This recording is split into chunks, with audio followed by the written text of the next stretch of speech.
दोस्तों, मैं लेकर आ गया हूं आपके लिए एक बहुत ही शानदार स्टोरीज की सीरीज जिसमें आपको मिलेंगी एक से बढ़कर एक कहानियां। और इन कहानियों का पर्पस, इन स्टोरीज का पर्पस होगा आपकी इंग्लिश को बनाना सुपर से ऊपर। जी हाँ दोस्तों, तो चलिए शुरुआत करते हैं हम आज की स्टोरी से। और इन स्टोरीज में आप देख सकते हैं जो भी जो भी टॉप वर्ड है उनकी हिंदी आपके पास में है। और इसके अलावा आप देख सकते हैं हमने यहाँ पर कुछ प्रोवर्ब्स और इडियम्स यूज करे हैं स्टोरीज में, जिनकी हिंदी भी आपको मिल जाती है। और जितने भी टफ वर्ड्स आपको इस स्टोरी में मिलेंगे उनको हमने स्टोरी के एंड में हाईलाइट किया है, उनके हिंदी मीनिंग के साथ में और एक एग्जाम्पल सेंटेंस के साथ में। तो ये सीरीज होने वाली है बहुत ही शानदार। तो आप लोग कमेंट करके मुझे जरूर बताइएगा आपको ये स्टोरी कैसी लगी। और चलिए शुरुआत करते हैं स्टोरी के साथ। So story is the girl. ये स्टोरी किसके बारे में है? एक लड़की के बारे में है। किस लड़की के बारे में? हु मिस्ड हर ट्रेन, जिसकी ट्रेन छूट गई। ये स्टोरी उस लड़की के बारे में है जिसकी ट्रेन छूट गई। और उस लड़की का नाम है Maya. So Maya was a girl who always liked to be on time. Maya जो लड़की है वो किस टाइप की लड़की है? जो हमेशा पसंद करती थी कि वो कहीं पर भी टाइम पर ही पहुंचे। हु ऑलवेज लाइक, जो हमेशा ये चाहती थी टू बी ऑन टाइम, कि वो हमेशा टाइम पर पहुंचे जहां भी जाए। शी बिलीव्ड, उसका मानना था, वो मानती थी किसमें? In a saying, in the saying, इस कहावत पर। उसका विश्वास था इस कहावत पर। और वो कहावत क्या है? Time and tide wait for none, यानी समय किसी के लिए नहीं रुकता। सो ये आप प्रोवर्ब याद रख सकते हैं, time and tide wait for none. लेकिन देखिए हुआ क्या? बट टुडे, लेकिन आज, फेट यानी किस्मत, हैड अदर प्लान्स, लेकिन आज तो किस्मत ने कुछ और ही सोच रखा था।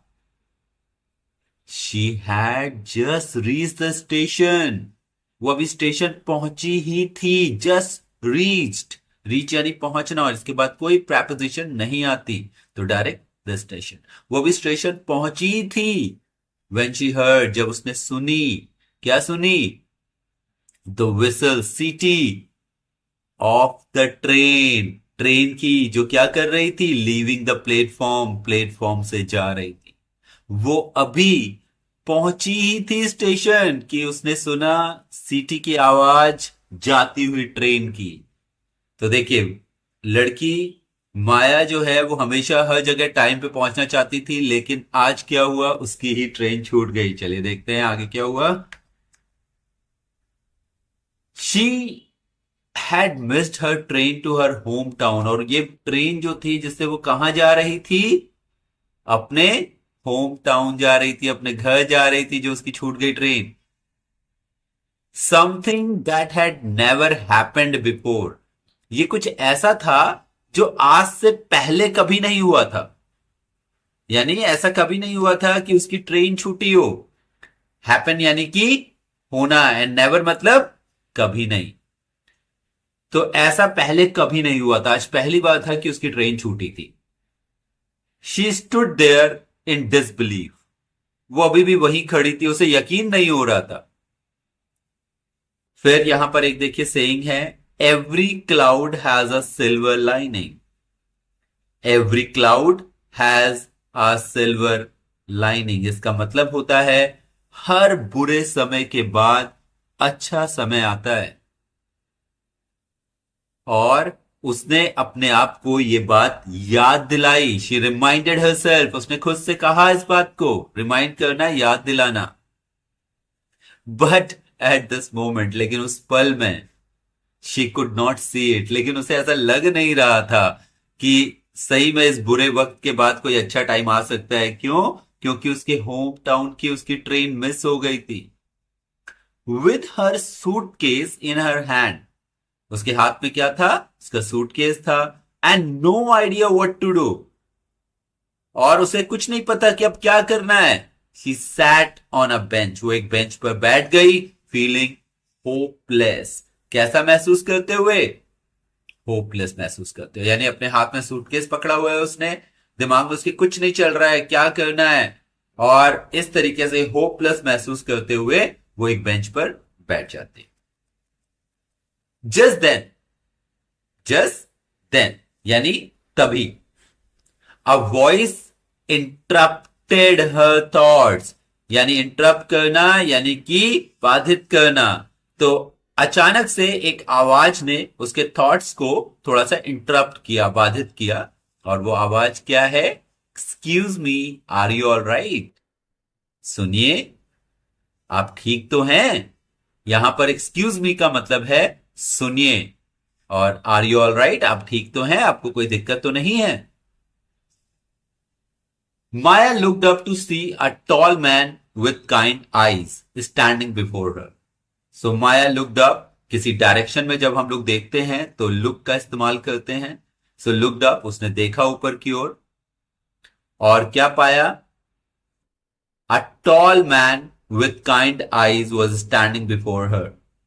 उसने देखा कि एक लंबा सा आदमी जो था, जिसकी आंखों में उसे काइंडनेस दिखाई दे रही थी, वो उसके सामने खड़ा था। यहां पर बिफोर का मतलब है सामने। ही इंट्रोड्यूस हिमसेल्फ एज आदित्य। तो उसने अपना परिचय दिया कि मेरा नाम क्या है? आदित्य है। तो इंट्रोड्यूस करना यानी कि अपना परिचय देना। शी हेजिटेटेड, वो थोड़ा हिचकिचाई फॉर अ मोमेंट, थोड़ी देर के लिए, बट लेकिन डिसाइडेड टू टेल हिम, लेकिन उसने निर्णय लिया कि वो उसे बताए व्हाट हैड हैपेंड, जो हुआ था। तो थोड़ी देर के लिए वो हिचकिचाई, होता ही है, कोई नया व्यक्ति हमारे सामने आता है तो हम हिचकिचाते हैं, उसे कोई अपनी बात बताने में पर्सनल, तो वो भी हिचकिचाई, लेकिन फिर उसने निर्णय लिया कि चलो मैं उसे बता देती हूं क्यों भी हुआ है। So she said I missed my train. तो ट्रेन हो, बस हो, प्लेन हो, अगर वो छूट जाता है तो हम उसके लिए बोलते हैं मिस। तो उसने क्या बोला? मेरी ट्रेन छूट गई है, and I have no idea how to get home now, और मुझे नहीं पता है अब मैं घर कैसे पहुंचूंगी। उसने कहा फीलिंग एम्बैरेस्ड, शर्मिंदगी महसूस करते हुए। क्यों? क्योंकि हमेशा वो पंक्चुअल रहना चाहती थी, वो नहीं चाहती थी कि कभी वो किसी काम के लिए लेट हो, तो ट्रेन छूटना उसके लिए एक शर्मिंदगी की बात थी। तो उसने बहुत शर्मिंदा होते हुए इस बात को कहा कि मेरी ट्रेन छूट गई है और मुझे नहीं पता मैं घर कैसे पहुंचू या मुझे क्या करना है। डोंट वरी, चिंता की बात नहीं है। आदित्य स्माइल, आदित्य ने मुस्कुराया, मुस्कुराते हुए कहा where there is a will there is a way. ये फिर से एक सेइंग है, इसका मतलब होता है जहां चाह वहां राह। यानी अगर आप कुछ करने की सोच रहे हो और आपके अंदर उसे करने के लिए इच्छा है, चाह है, डिजायर है, तो रास्ता कहीं ना कहीं से जरूर निकल आएगा। Where there is a will there is a way. Then it says, उसने क्या कहा? आई एम हेडिंग, हेड मतलब होता है किसी दिशा में आगे बढ़ना। कह रहा है I am heading in the same direction, मैं भी उसी ओर जा रहा हूं। Why don't you come with me, तुम मेरे साथ क्यों नहीं चलती? I can give you a lift, मैं तुम्हें लिफ्ट दे सकता हूं। तो अगर आप अपनी गाड़ी से किसी को कहीं छोड़ते हैं बिना उससे किराया लिए, तो उसे बोला जाता है लिफ्ट देना। सो उसने क्या कहा कि मैं भी उसी डायरेक्शन में आगे जा रहा हूं, तुम मेरे साथ क्यों नहीं आ जाती? मैं तुम्हें लिफ्ट दे देता हूं। That means I will not take any fare from you, मैं तुमसे कोई किराया नहीं लूंगा। फेयर यानी किराया, FARE। तो FARE, फेयर, इसका मतलब होता है किराया। जैसे आप कहीं बस से जाते हैं, ऑटो से जाते हैं, ट्रेन से जाते हैं, तो आप किराया पे करते हैं, उसको फेयर बोलते हैं। तो उसने ऑफर किया, उसने कहा कि मैं तुम्हें लिफ्ट दे दूंगा। माया वॉज अनश्योर, माया को समझ नहीं आ रहा था। क्यों नहीं आ रहा था? क्योंकि उसके हिसाब से स्ट्रेंजर्स काइंडनेस, यानी कि कोई भी अजनबी है, अगर वो काइंडनेस दिखा रहा है, दयालुता दिखा रहा है, मेहरबानी कर रहा है, तो उसकी मेहरबानी इज लाइक किस तरह होती है? डबल एज्ड स्वॉर्ड, यानी कि एक दो धारी तलवार की तरह होती है। क्या पता अच्छा हो, क्या पता बुरा हो। तो कह रहा है, ये एक सेइंग है, और इस सेइंग का मतलब होता है अजनबी की मेहरबानी दो धारी तलवार की तरह होती है। A stranger's kindness is like a double edged sword, she thought, उसने सोचा। But something about Aditya felt safe, लेकिन आदित्य को देख करके ऐसा नहीं लग रहा था कि वो कुछ नुकसान पहुंचा सकता है। उसकी पर्सनालिटी से एक पॉजिटिव वाइब आ रही थी, और उसके अलावा she did not have many options, और उसके पास ज्यादा विकल्प भी नहीं थे क्योंकि ट्रेन छूट गई थी। उसको कोई आइडिया ही नहीं था क्या करना है। So after a brief pause, brief मतलब छोटा सा, एक छोटा सा पॉज यानी थोड़ा देर रुक करके, शी अग्रीड, वो सहमत हो गई। किस बात के लिए सहमत हो गई? कि चलो यार, मैं तुम्हारे साथ चल रही। द ड्राइव वॉज लॉन्ग, यानी रास्ता बहुत लंबा था। बट लेकिन Aditya kept the conversation light, लेकिन कीप माने होता है रखना, किसी चीज को कंटिन्यू रखने के लिए भी कीप का इस्तेमाल करते हैं, लेकिन उसने बातचीत को बनाए रखा, लाइट बातचीत करता रहा। दे टॉक्ड अबाउट, उन्होंने क्या बातें करी? अबाउट मतलब बारे में। एवरीथिंग, उन्होंने हर चीज के बारे में बात करी। हर चीज लाइक अपनी जॉब्स के बारे में, अपने ड्रीम्स यानी सपनों के बारे में, and favourite places to travel, ऐसी जगह हैं जो उन्हें बहुत पसंद थी घूमने जाने के लिए। ट्रैवल मतलब यात्रा करना, तो ऐसी जगहों के बारे में उन्होंने बातें करी। With each passing mile, mile यहां पर डिस्टेंस के लिए यूज हो रहा है।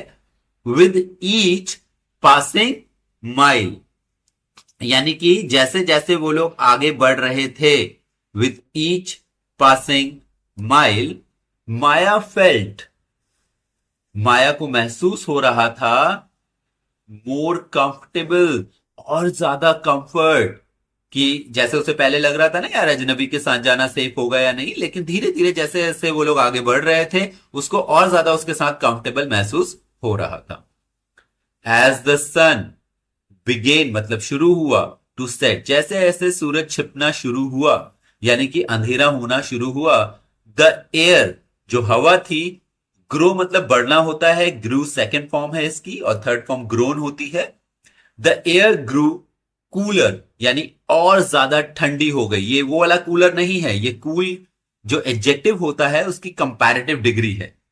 तो कूल, कूलर, कूलेस्ट, तो जब दो चीजों को कंपेयर करते हैं तो उसमें कंपैरेटिव डिग्री आती है। तो ये कह रहा है कि जो हवा थी जो भी टेम्परेचर में थी उससे और ज्यादा ठंडी हो गई। तो the air grew cooler and Maya, और जो माया है उसने क्या किया? रैप किया यानी लपेट लिया। क्या लपेटा? अपना स्कार्फ, जो अपना स्कार्फ था उसका वो उसने लपेट लिया, टाइटर यानी और ज्यादा टाइट से, अराउंड हर शोल्डर्स, अपने शोल्डर्स में, यानी अपने शोल्डर्स के चारों ओर उसने अपना जो स्कार्फ है, जो दुपट्टा है, उसको और टाइट से लपेट लिया। अचानक से, सडनली, क्या हुआ? द कार स्टॉप्ड, अचानक से गाड़ी रुक गई। क्यों रुकी? We are out of fuel, तेल खत्म हो गया है, आदित्य ने कहा। और कैसे कहा? लुकिंग स्लाइटली एम्बैरेस्ड, थोड़ा सा शर्मिंदगी के साथ, यानी कि उसको चेहरे को देख के ऐसा लग रहा था कि वो शर्मिंदा है ये बताते हुए कि गाड़ी में तेल खत्म हो गया है। तो अगर आप किसी चीज से आउट ऑफ हो जाते हैं तो वो चीज खत्म हो गई है। For example, we are out of options, हमारे पास ऑप्शंस खत्म हो गए हैं। We are out of time, हमारे पास टाइम खत्म हो गया है। We are out of cash, हमारे पास कैश खत्म हो गया है।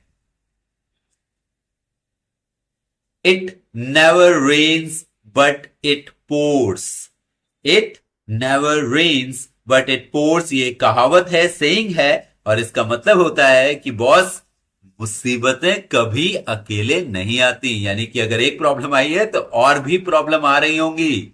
मुसीबतें कभी अकेले नहीं आती, never rains but pours, right. तो उसने क्या कहा, थोड़ा सा एम्बैरस होते हुए, कि भाई देखो मुसीबतें अकेले नहीं आती, है ना। माया लाफ्ड, माया मुस्कुराई और उसने कहा अब क्या, what's next. So they decided, उन्होंने डिसाइड किया, निर्णय लिया, टू वॉक, चल के जाने का। कहां तक? To the nearest gas station. तो जैसे पेट्रोल पंप होता है उसको गैस स्टेशन, फ्यूल स्टेशन भी बोलते हैं। सो जो पास का, सबसे पास का गैस स्टेशन था, उन्होंने निर्णय लिया कि चलो वहां तक पैदल चलते हैं। और वो कितनी दूर था? Which was a few kilometres, which was a few kilometres, यानी कि वो वहां से कुछ किलोमीटर की दूरी पर था। अवे मतलब दूर। तो उन्होंने निर्णय किया कि ये जो गैस स्टेशन है जो यहां से कुछ किलोमीटर दूर है, चलो वहां तक पैदल चलते हैं। द रोड वॉज एम्प्टी, जो रोड थी वो पूरी खाली थी। एंड एज दे वॉक्ड, जैसे जैसे वो चलते हुए जा रहे थे, द साइलेंस बिटवीन देम ग्रू, उनके बीच में जो खामोशी थी वो बढ़ रही थी। माया फेल्ट, माया ने महसूस किया, अ स्ट्रेंज फ्लटर, फ्लटर का मतलब होता है हलचल, यानी अजीब सा महसूस करना। एक अजीब सा महसूस हुआ उसे, उसके दिल में अजीब सा महसूस हो रहा था, उसकी धड़कनें बढ़ रही थी। She had only just met Aditya, वो भी आदित्य से मिली ही तो थी, उसे ज्यादा टाइम से नहीं जानती थी। येट, फिर भी, लेकिन फिर भी, इट फेल्ट लाइक, उसे ऐसा लग रहा था, फील लाइक मतलब ऐसा लगना, कैसा? She had known him for a life time, यानी वो उसे बहुत समय से जानती हो। यहां पे लाइफ टाइम को एक तरह से फिगरेटिव सेंस में बोला जा रहा है, यानी काफी लंबे समय से। लाइफ टाइम वैसे तो जीवन काल होता है, लेकिन यहां पर है कि भैया बहुत लंबे समय से जानती हूं, उसको ऐसा लग रहा था। तो जैसे जैसे वो लोग आगे बढ़ रहे थे तो उनके बीच में और ज्यादा खामोशी बढ़ रही थी, और माया को बड़ा अजीब सा महसूस हो रहा था, उसके दिल की धड़कन बढ़ रही थी, और उसे ऐसा लग रहा था कि यार मैं अभी तो मिली हूं आदित्य से, और फिर भी मुझे ऐसा क्यों लग रहा है कि मैं उसे बहुत लंबे समय से जानती हूं। आफ्टर वट सीम्ड, जो लग रहे थे लाइक आवर्स, आवर्स की तरह, they finally reach the station, यानी कि जो उन्हें लग रहा था कि वो बहुत लंबे समय से चलते ही जा रहे हैं, चलते ही जा रहे हैं, किसी तरह से आखिरी में जाकर के वो लोग गैस स्टेशन पहुंच गए फ्यूल लेने के लिए। वहां से उन्होंने फ्यूल लिया, they got the fuel and return to the car. तो वो कहां लौटे? जहां पर उनकी गाड़ी खड़ी थी। They return to the car. By the time, जब तक they reached Maya's hometown, जब तक वो लोग माया के होम टाउन पहुंचे, उसके घर पहुंचे, इट वॉज ऑलरेडी, यानी पहले ही, लेट यानी देर, यानी कि जब तक वो लोग माया के घर पहुंचे, होम टाउन पहुंचे, तब तक काफी देर हो गई थी। As she was about to leave, वो जाने ही वाली थी, यानी कि गाड़ी से उतर करके वो जाने ही वाली थी कि वो रुकी और वो घूमी। Maya turn to Aditya and said, वो आदित्य की ओर घूमी और कहा, थैंक यू, शुक्रिया, you were like a blessing in disguise, तुम किस तरीके से मुझे लगे थे? ब्लेसिंग इन डिस्गाइज, यानी कि विपत्ति में वरदान की तरह थे तुम। इसका मतलब होता है वो चीज जो आपको शुरू में खराब लगे लेकिन वो आपके लिए अच्छी हो, उसको हम बोलते हैं blessing in disguise, blessing in disguise. तो वही चीज उसने उसके लिए बोली, ये भी एक सही है, यानी कि मुझे शुरू में ऐसा लग रहा था कि तुम मेरे लिए फायदा नहीं नुकसान हो, लेकिन एक्चुअल में तुम मेरे लिए बहुत अच्छे व्यक्ति निकले, तुमने मुझे होम टाउन में पहुंचाया और मुझे एक अच्छा दोस्त भी मिल गया। तो you were like a blessing in disguise. He smiled, so Aditya मुस्कुराया, and for a brief moment, और कुछ देर के लिए, देयर आईज, उनकी जो आंखें थी वो मिली, यानी कि उन्होंने एक दूसरे की ओर देखा थोड़ी देर के लिए। देयर वॉज समथिंग अनसेड, कुछ तो था, कुछ कहा नहीं लेकिन कुछ कम्युनिकेशन हुई बिटवीन देम, उनके बीच। Something Maya could not quite describe, ऐसा कुछ जिसको माया बता नहीं पाई, लेकिन ऐसा कुछ उनके बीच में कम्युनिकेट हुआ, आंखों ही आंखों में। वीक्स पास्ट, यहां पे पास मतलब गुजरना, वीक्स यानी हफ्ते, काफी वीक गुजर गए, काफी हफ्ते गुजर गए। And life return to normal. यहां पे लाइफ रिटर्न टू नॉर्मल का मतलब होता है कि हम भूल गए जो हुआ था और हम जैसे अपनी एज यूजुअल लाइफ जीते हैं वैसे जीने लगे। Life return to normal. But every now and then, यानी कि बार बार, एवरी नाउ एंड देन का मतलब है बार बार, यानी बहुत ज्यादा गैप नहीं हो रहा है, तुरंत तुरंत, बार बार। माया वुड थिंक, माया सोचती थी उस दिन के बारे में, about that day.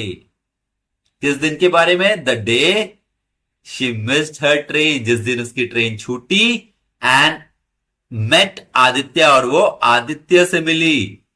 She often wondered if she would see him again. यहां पे सी का मतलब है फिर से मुलाकात, राइट? तो उसको अक्सर लगता था कि क्या मैं कभी दोबारा उससे मिलूंगी। तो वो अक्सर ये सोचती थी कि अब मेरी मुलाकात दोबारा से उससे होगी।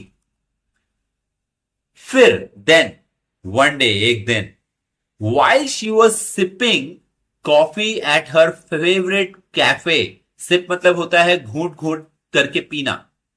लेकिन फिर एक दिन क्या हुआ, जब वो अपने फेवरेट कैफे में बैठ के कॉफी पी रही थी, शी हर्ड, उसने सुना। क्या सुना? अ फैमिलियर, यानी कि एक जानी पहचानी आवाज, वॉइस। जब वो एक दिन अपने फेवरेट कैफे में बैठी कॉफी पी रही थी, उसने एक जानी पहचानी सी आवाज सुनी, और उस आवाज ने क्या कहा? Mind if I join you, यानी क्या मैं आपके साथ बैठ सकता हूं? जैसे आपको किसी से बोलना है, क्या मैं यहां बैठ सकता हूं? Mind if I sit here. क्या मैं आपका पेन इस्तेमाल कर सकता हूं? Mind if I use your pen. तो ये फ्रेज भी आप याद रख सकते हैं। शी लुक्ड अप, उसने ऊपर देखा, एंड सॉ, और क्या देखा? आदित्य स्टैंडिंग देयर, वहां आदित्य खड़ा था, holding a cup of coffee and smiling. एक कॉफी का कप पकड़ा हुआ था उसने और मुस्कुरा रहा था। तो एक कॉफी का कप पकड़े हुए मुस्कुराते हुए उसने देखा कि वहां पर आदित्य खड़ा था। माया स्माइल्ड बैक, माया भी उसे देख के मुस्कुराई। नोइंग दैट, ये जानते हुए, परहैप्स, शायद, missing that train was the best thing that ever happened to her, कि उस दिन ट्रेन का छूटना सबसे अच्छी चीज है जो आज तक उसकी जिंदगी में उसके साथ हुआ था। So she was happy that she missed her train that day because she met her best friend Aditya. After all, वो कहते हैं ना, some things are meant to be. कुछ चीजें होना तय होती हैं, यानी होना है तो होना है। And maybe, और शायद, just maybe, शायद, this was one of them, और ये उन्हीं में से एक चीज थी, यानी ये होना तय था। So I hope guys आपको स्टोरी में मजा आया होगा कि किस तरीके से माया की ट्रेन छूटी, किस तरह से आदित्य ने उसे मदद ऑफर करी और किस तरह से वो लोग फ्रेंड बने। और मोरल ऑफ द स्टोरी कहता है कि जो लाइफ है इज फुल ऑफ सरप्राइजेस, यानी सरप्राइजेस से भरी हुई है जिंदगी। एंड समटाइम्स, और कभी कभार क्या होता है, what seems like a setback, जो हमें लगता है ये मुसीबत है, परेशानी है, can lead to new connections, यानी कि हमें नए लोगों से मिलवा सकता है और कुछ नए एडवेंचर हमें करने को मिल सकते हैं। और उसके लिए हमें क्या होना चाहिए? ओपन होना चाहिए टू चेंज, यानी कि घबराना नहीं चाहिए।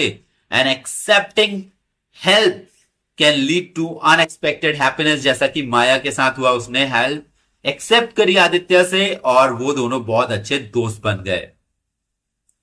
सो कभी भी चैलेंजेस और सेटबैक से घबराना नहीं चाहिए। And as I told you earlier guys, this is the vocabulary that you are getting here.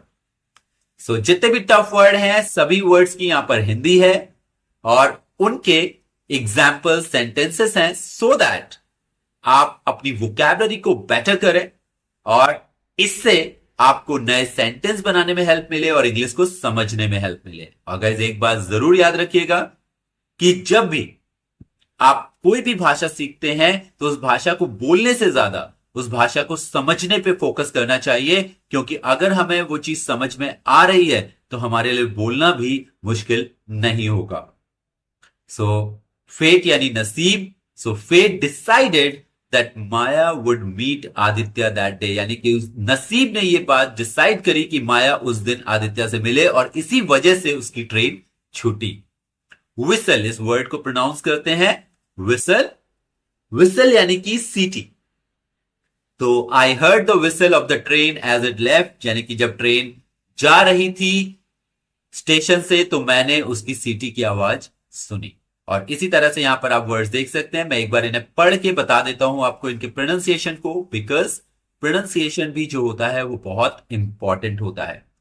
Disbelieve यानी अविश्वास, होपलेस यानी निराश, इंटरप्टेड बाधित किया यानी डिस्टर्ब किया एक तरीके से, इंट्रोड्यूस्ड यानी परिचय कराया, हेजिटेटेड यानी हिचकिचाई, एम्बैरेस्ड यानी कोई व्यक्ति क्या है, शर्मिंदा है तो वो एम्बैरेस्ड है। डायरेक्शन मतलब होता है दिशा। लिफ्ट, जैसे मैंने बताया कि आप किसी को कहीं छोड़ रहे हैं गाड़ी वगैरह से और आप उससे कोई किराया वगैरह नहीं ले रहे हैं तो उसे लिफ्ट बोला जाता है। अनश्योर, जब आप किसी चीज को लेके श्योर नहीं होते हैं तो आप अनश्योर होते हैं। ऑप्शंस यानी विकल्प। अग्रीड यानी सहमत हुई। कॉन्वर्सेशन यानी कि बातचीत। ड्रीम्स यानी सपने। कंफर्टेबल यानी सहज, यानी कि जब आप बिल्कुल आरामदायक महसूस करें, that is called comfortable. Cooler यानी कि ज्यादा ठंडा। फ्यूल यानी ईंधन, जैसे आपका पेट्रोल जो है वो फ्यूल है, डीजल जो है वो फ्यूल है। एम्बैरेस्ड यानी शर्मिंदा। नियरेस्ट यानी जो सबसे पास, जैसे अगर हम कहें कि थोड़ा ज्यादा पास, इससे ज्यादा पास तो नियरर, और नियरेस्ट मतलब जितने भी गैस स्टेशन थे उनमें सबसे ज्यादा पास जो था वो नियरेस्ट। इसे पढ़ते हैं किलोमीटर, याद रखिएगा किलोमीटर नहीं होता है किलोमीटर। अब यहां पर हिंदी में आपके समझने के लिए लिखा है लेकिन इसका एक्चुअल प्रोनाउंसिएशन होता है किलोमीटर। किलोमीटर। इस वर्ड को प्रोनाउंस करते हैं एम्प्टी। इसमें समझ लीजिए कि बाकी स्पेलिंग है ही नहीं, सिर्फ दो ही लेटर हैं, एम और T, empty. Then it is silence. Flutter, lifetime, late, unsaid यानी जो नहीं कहा गया, डिस्क्राइब यानी किसी चीज को वर्णन करना, उसके बारे में और बताना, वंडर्ड यानी कि आश्चर्य करना, सिप, और ये वर्ड बन गया सिपिंग यानी घूंट भरना। सो फॉर एग्जाम्पल, अगर आप कुछ घूंट घूंट करके पी रहे हो तो आप उसे सिप कर रहे हो। इसी तरह जाना पहचाना यानी कि फैमिलियर। और आपको इनके सारे एग्जाम्पल सामने दिख ही रहे गाइस। आई होप आपको ये स्टोरी पसंद आई होगी और इसी तरह की और शानदार स्टोरीज के साथ मैं आपसे दोबारा मुलाकात करूंगा। तो इस चैनल को सब्सक्राइब कर लीजिएगा गाइस और बेल आइकन दबाना मत भूलिएगा ताकि जैसे वीडियो अपलोड हो आप तक नोटिफिकेशन पहुंच जाए, और शेयर जरूर करिएगा गाइस। एक क्वेश्चन है आपके लिए, अगर आप इस सेंटेंस को ट्रांसलेट करेंगे तो मुझे बहुत अच्छा लगेगा और लगेगा कि हां आपने कुछ सीखा है। तो जो सेंटेंस है वो है, माया ने आदित्य से उसका नंबर मांगा। तो मैं चाहूंगा कि आप इस सेंटेंस को ट्रांसलेट करें और अपना आंसर कमेंट बॉक्स में लिख के मुझे बताएं। So all the very best. Tata, bye bye दोस्तों।